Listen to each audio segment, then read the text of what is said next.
Good morning and welcome to Daily Briefing. I'm Alex. And I'm Sarah. August 23rd, 2026. Quick check of the weather here in Parker. 65 degrees Fahrenheit and clear skies right now, heading up to a high of 90 degrees Fahrenheit. Low tonight, 65 degrees Fahrenheit. Wind 14 miles per hour. Today, trade relations between the U.S. and Canada take a dramatic hit, plus a massive AI funding round from Alibaba and a groundbreaking new space telescope from NASA.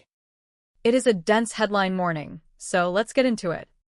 All right, turning to global news, and we have to start with the escalating trade crisis right across our northern border.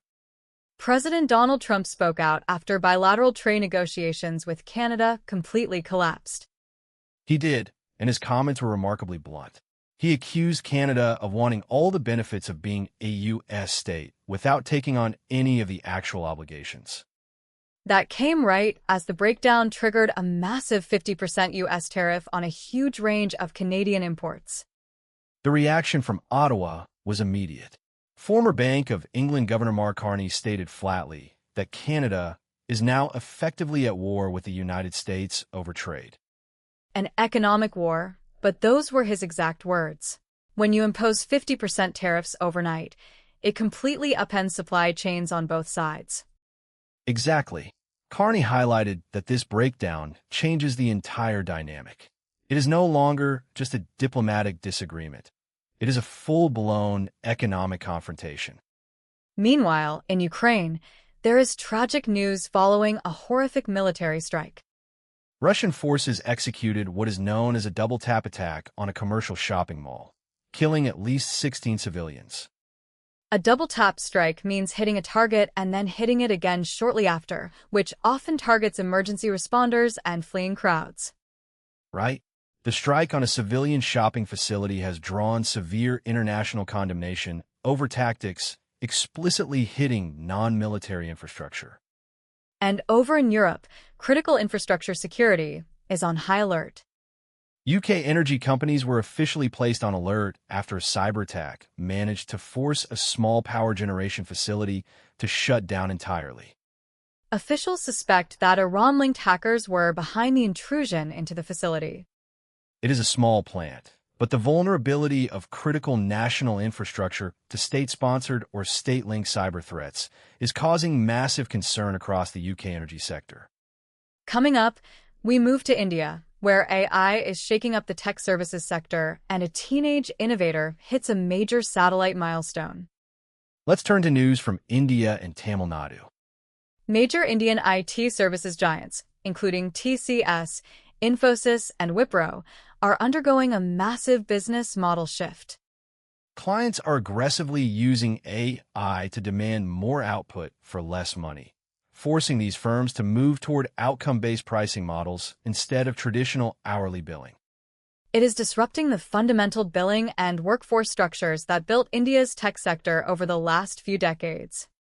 On the space and innovation front, there's an incredible story about a young entrepreneur named Onkar Singh Batra.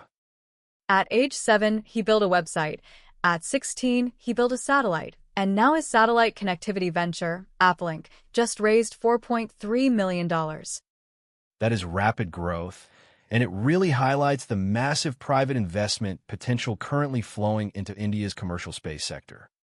And that ties right into comments made by Union Minister Gajendra Singh Shekhawat on National Space Day. He emphasized that integrating space, AI, quantum computing, and robotics will directly determine India's future geopolitical power. He also urged for vastly expanded private sector participation across all high-tech industries to secure that position. When we come back, we will dive into finance and markets, featuring a massive move by Alibaba and major swings in crypto.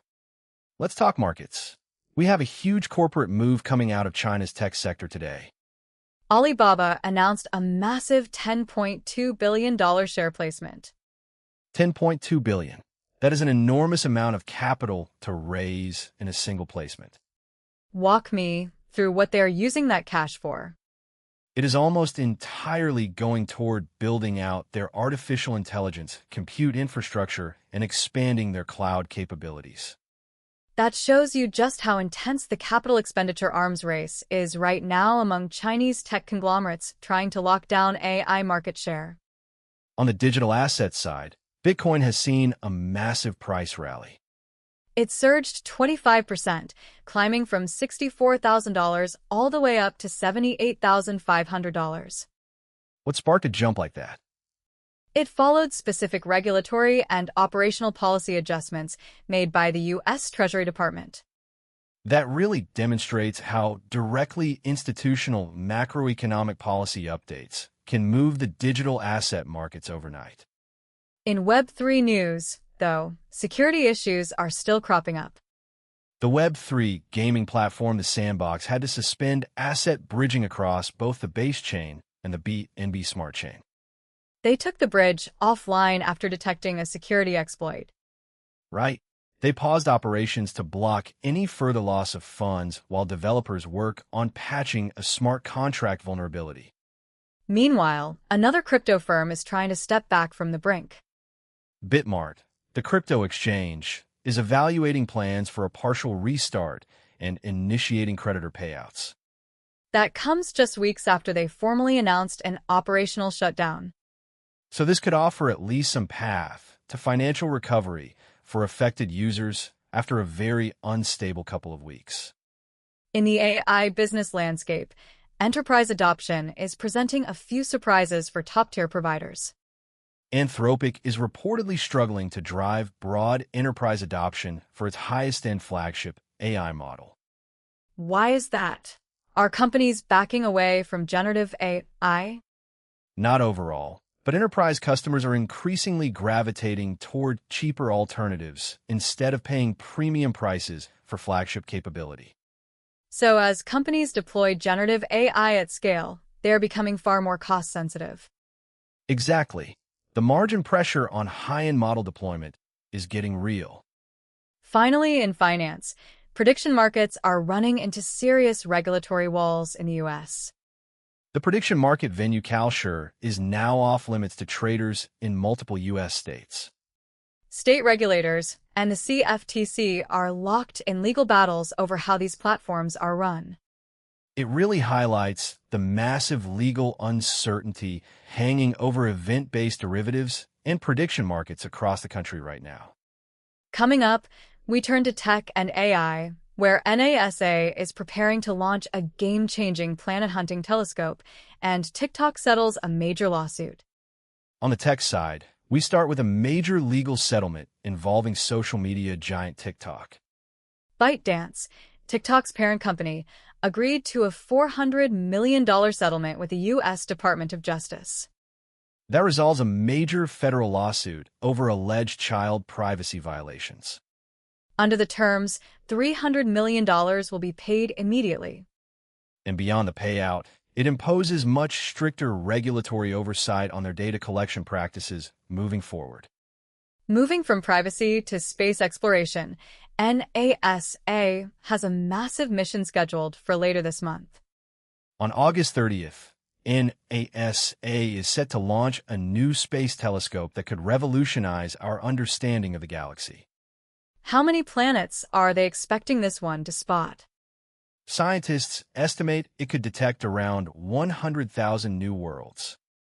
100,000? That is more than all previous planet-hunting observatories have discovered combined. What makes it possible is its wide-field camera, which captures 100 times more sky area in a single shot than the Hubble Space Telescope. That is incredible. And NASA has another high-stakes deep space mission moving forward too. Yes, the nuclear-powered Dragonfly rotorcraft mission to Saturn's moon, Titan. Titan has always been one of the most intriguing targets for astrobiology because of its complex chemical environment. Dragonfly is designed to search directly for potential biosignatures on Titan's surface. As scientists put it, a lot is riding on this copter. Returning to open-source software and AI engineering, developers are highlighting some remarkable performance stats. A developer posted that they gave the OpenWeight's model Quinn 3.827 be a complex software reverse engineering job, and it finished it in just 30 minutes. 30 minutes for a full reverse engineering task? Yes, it really shows how OpenWeight's models are rapidly closing the gap with closed, proprietary frontier models in high-skill technical workflows. And speaking of developer workflows, speed records are being broken in code compilation too. Engineers are using modern AI tools to achieve sub-5 microsecond just-in-time, or JIT, code execution. Sub-5 microseconds is blindingly fast. It allows developers to bypass writing complex assembly or dealing with high-latency LLVM compilers when building custom JIT engines. On the training side of language models, Prime Intellect launched a new community benchmark called the NanoGPT Speedrun Frontier. The whole initiative is built around optimizing the training speed and efficiency of minimal GPT architectures. It gives researchers open data on hyper-efficient training techniques for smaller language models, which is crucial right now. Lastly, in tech news, OpenAI is taking an unexpected stance on state regulation. OpenAI publicly called for California lawmakers to strengthen proposed state AI safety laws. That is interesting, given that tech firms usually lobby against stricter state-level restrictions. They are pushing for clear legislative guardrails as states navigate rules designed to prevent potential severe hazards from powerful models. When we come back, we will close things out with sports and pop culture, including a major marathon design blunder and box office results. All right, time for sports and culture. And we have to start with a pretty embarrassing oversight down in Australia. Organizers of the Sydney Marathon are catching a lot of heat right now over their participation medals. What happened to the medals? Well, instead of depicting Sydney's Allianz Stadium, the medals accidentally feature Munich's Allianz Arena. They printed a stadium from Germany on the Sydney Marathon medal? Exactly. And this surfaced just 1 week before the major sporting event, leading to widespread confusion and embarrassment for the organizers. In combat sports, Henry Cejudo got a massive measure of revenge over the weekend. He fought Merab Dvalishvili in the RAF 12 main event and pinned him in just 36 seconds. 36 seconds. That completely avenges his prior defeat against Dvalishvili in dominant fashion. Meanwhile, MMA veteran Chris Cyborg reached a career milestone and made it clear she is nowhere near done. She picked up her 30th professional win and explicitly snubbed any retirement plans. Immediately after the victory, she called out 2 massive names, Claressa Shields and Kayla Harrison. She is keeping her foot on the gas, setting up potentially huge crossover combat sports matchups. Finally, over at the theatrical box office, Spider-Man is still dominating movie theaters. Spider-Man, Brand New Day, swung to its 4th consecutive weekend box office victory. It easily held off new competition, including the latest sequel in the Insidious horror franchise, to retain the top spot. For weeks at number 1 shows the massive staying power that picture is enjoying with audiences. From escalating global trade friction to unprecedented leaps in space exploration, today reminds us how fast economic and technological landscapes can shift. That is our show for today. Thanks for listening, and we will see you tomorrow morning. Take care, everyone.